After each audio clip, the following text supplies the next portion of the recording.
Hello అండి, నమస్తే. Welcome to the spice route Telugu. Spice రూట్లో ఈరోజు మనం మంచి రుచికరమైన కాలీఫ్లవర్ మసాలా కర్రీ ఎలా తయారు చేయాలో తెలుసుకుందామండి. ఈ కాలీఫ్లవర్ కర్రీ చపాతీ పూరీలకి చాలా టేస్టీగా ఉంటుందండి. అలాగే దోశ, వైట్ రైస్లకి కూడా తీసుకోవచ్చు. ఈ కర్రీ తయారు చేయడానికి కాలీఫ్లవర్ను ఈ విధంగా క్లీన్ చేసుకుని పెట్టుకోవాలండి. ఇప్పుడు ఒక గిన్నెలోకి వాటర్ వేసుకోవాలి. ఒక 2 గ్లాసెస్ ఆఫ్ వాటర్ వేసుకొని అందులోకి 1 టేబుల్ స్పూన్ ఉప్పు, 1/2 టేబుల్ స్పూన్ పసుపు వేసుకోవాలి. అలాగే మనం క్లీన్ చేసి పెట్టుకున్న కాలీఫ్లవర్ని వేసుకోవాలి. మంటను హై ఫ్లేమ్లో పెట్టుకొని ఒక 5 నిమిషాలు ఉడికించుకోవాలండి. 5 నిమిషాల తర్వాత స్టవ్ ఆఫ్ చేసేసుకొని వాటర్లో నుంచి కాలీఫ్లవర్ని పక్కకి తీసేసుకోవాలి.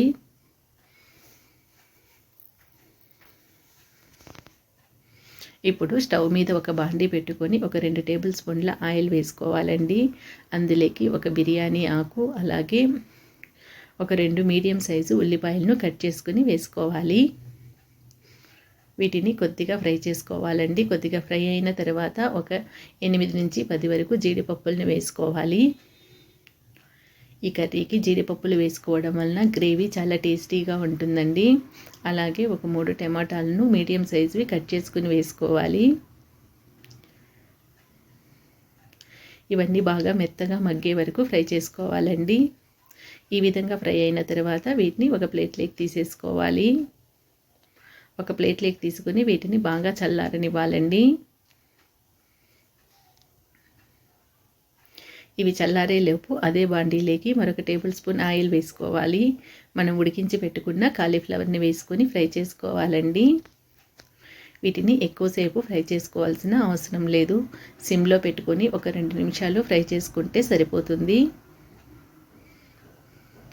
ఈ విధంగా ఫ్రై చేసుకున్న వాటిని మరొక ప్లేట్లోకి తీసుకోవాలి.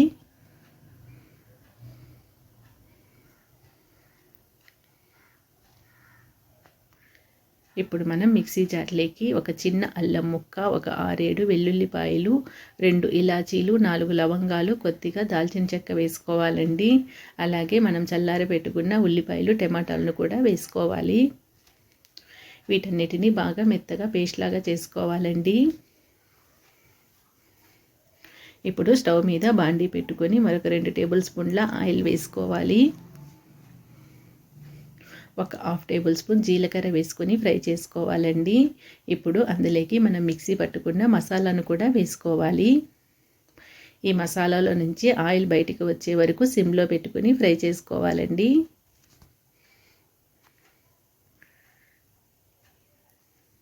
ఈ విధంగా ఫ్రై చేసుకున్న తర్వాత ఇందులోకి కొద్దిగా కరివేపాకును వేసుకోవాలి. అలాగే ఒక 1/2 టేబుల్ స్పూన్ పసుపు, ఒక 1.5 టేబుల్ స్పూన్ ధనియాల పొడి, 2 టేబుల్ స్పూన్ల కారం వేసుకోవాలి.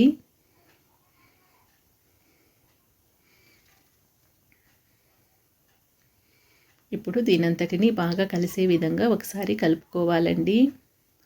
ఈ విధంగా కలుపుకున్న తర్వాత ఇందులోకి మనం ఫ్రై చేసి పెట్టుకున్న కాలీఫ్లవర్ని కూడా వేసుకోవాలి. ఈ కాలీఫ్లవర్కు మసాలా అంతా బాగా పట్టే విధంగా కలుపుకోవాలండి. ఇప్పుడు మనం ఆ మిక్సీ జార్లోకి కొద్దిగా వాటర్ వేసుకోవాలి.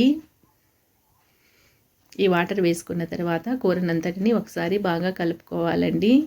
చూసుకొని మరి కొంచెం వాటర్ అవసరమైతే వేసుకోవాలి. ఎక్కువగా వాటర్ వేసుకోవాల్సిన అవసరం లేదండి. ఒక 1.5 గ్లాస్ వాటర్ వేసుకుంటే ఆ గ్రేవీకి కరెక్ట్గా సరిపోతుంది. ఇప్పుడు ఇందులోకి రుచికి తగిన ఉప్పు వేసుకోవాలి. ఈ కూరనంతటిని ఒకసారి బాగా కలుపుకున్న తర్వాత మూత పెట్టుకొని మీడియం ఫ్లేమ్లో ఒక 10 నిమిషాలు ఉడికించుకోవాలండి.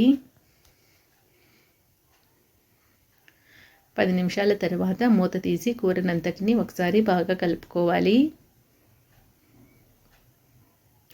ఇప్పుడు ఇందులోకి కట్ చేసి పెట్టుకున్న కొత్తిమీరని కొద్దిగా వేసుకోవాలి.